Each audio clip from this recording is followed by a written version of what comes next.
Hey guys, Neff here. Thanks for joining me. Today we're going to be looking at the Paclock, the 90A Pro specifically. But before I do that, I wanted to give a big shout out to my local mail carrier.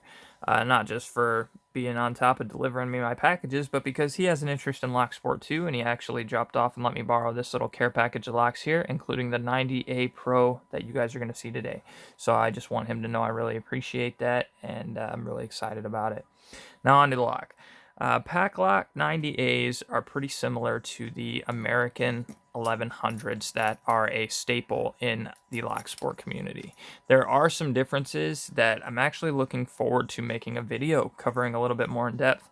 But one of the main things I wanted to talk about in this video is the fact that Paclock's president is pretty active in the lock sport community in that he visits the lock sport Reddit and takes feedback from people like us and tries to use that to build better locks and do a better job and for their new products. And I just think that's really cool to be involved with our community on that in that regard.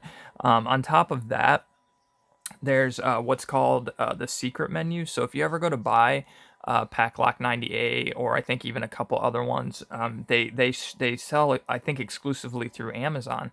And the way to the what you can do, you can see that the key is covered here for the 90A Pro, and he did that for me because you can actually go in to the Amazon listing, and I believe this is how you do it, but you would choose keyed alike, I believe, and you can actually pick your bidding for the locks you buy from Paclock.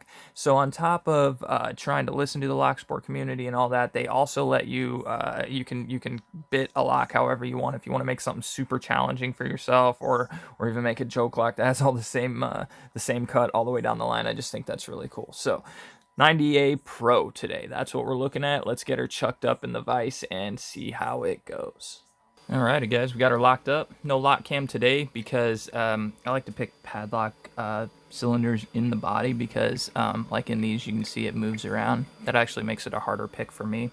But we do have the speakers so that we can hopefully hear the clicks. Got a pretty thick 25 thousandths medium hook and a small wiper insert. Let's see what we can do.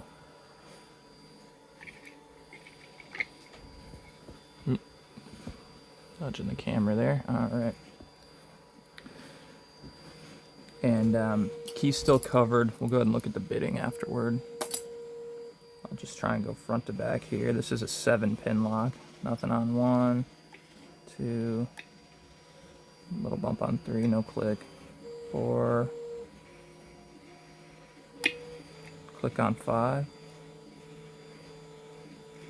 Nothing on 6. 7 needs some work. Good click on 7. It might even want a little more.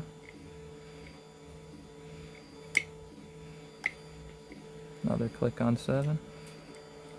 Pulling back, 5 is bound up.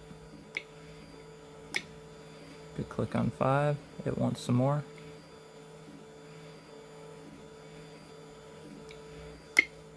Another good click on 5.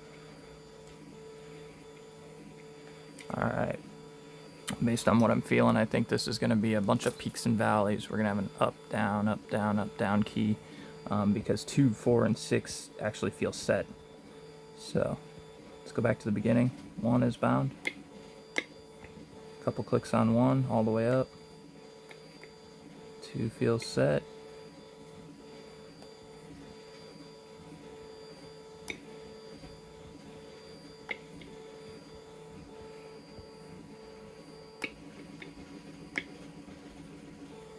Still messing with 1 here. Alright, 2 feels set. 3 bound, good click. Needs some more.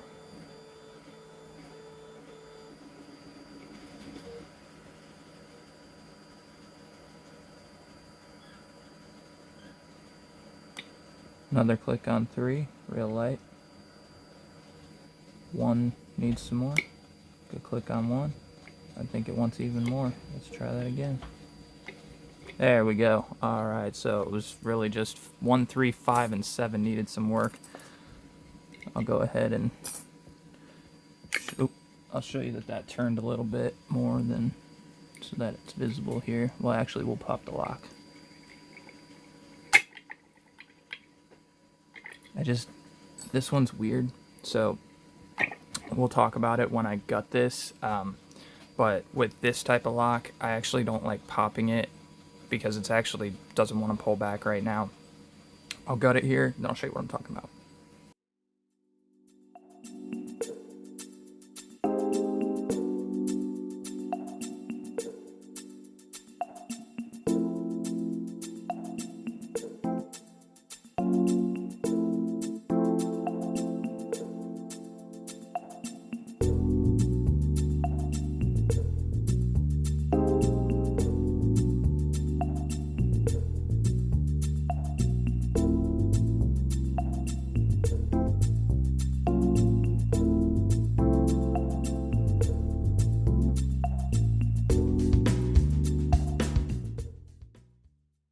Alrighty guys, let's take a look at what we got here. First, let's take a look at the key.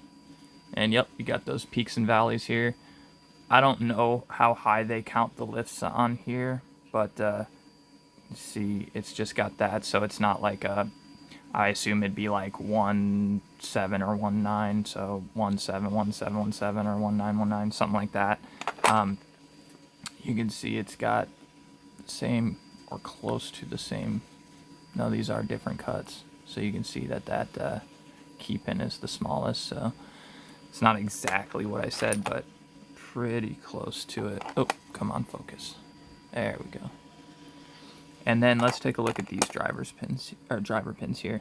One thing that I thought was cool, in all the minimal lifts, there was a spooled pin, a spooled driver, so that even if some of it was sitting below the shear line, you would have this ledge that you might get even a false set, and you still had to like kind of bump these up a little bit, which I didn't have much of an issue with, because as you go through to set these pins, you'd invariably touch these and kind of hit your shear. So there's that.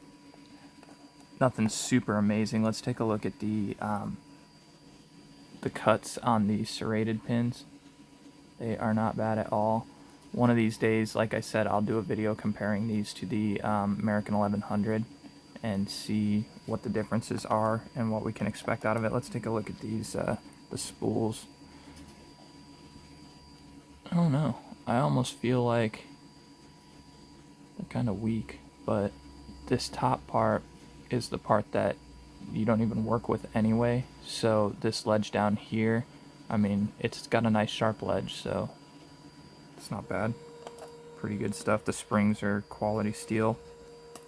Here's what I was talking about with why I didn't want to turn the core. The block on it gives you that look like that the plug can turn and then catch again and turn, like you have two ways. But had I kept turning that, we would have easily joined the rattle club, because we made it to, what's it doing?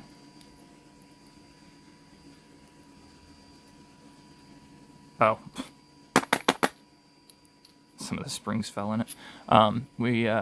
We made it to like here, and had I turned it all the way around and let it go, there you go, losing your pins. So it actually looks like yeah, no, they would have dropped out. So be careful for that. If you're picking it, I don't even go as far as letting the lock open. You can see in here we just have a spring-loaded ball bearing, so that interacts with the edges on this, so when I locked it even, it doesn't actually even lock. You kind of have to turn the core back with your key, so something to keep in mind. I'm sure some of these have some sort of spring mechanism on it that snaps it back, but this one didn't. So that's it for the Paclock 90A Pro. We've got some more coming for you soon. Any comments, questions, suggestions, or feedback, I'm happy to hear it, guys. Like and subscribe for more. Have a good day.